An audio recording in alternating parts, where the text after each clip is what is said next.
চট্টগ্রামবাসীর জমিয়তুল ফালা থেকে সারা বাংলাদেশের প্রশাসনকে জানাতে চাই, দাবি একটাই, রইসউদ্দিনকে যারা মিথ্যা অভিযুক্ত নির্মমভাবে শহীদ করেছে তাদেরকে অনতি বিলম্বে গ্রেফতার করতে হবে।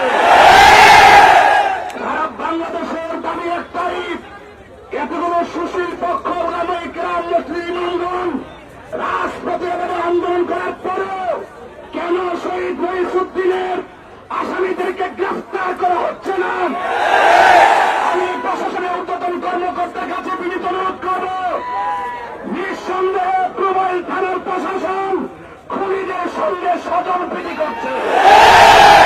যদি স্বজনপ্রীতি হয় তাহলে মনে রাখতে হবে আহলে সুন্নাত ওয়াল জামাত বাংলার জন্য বেশি আসে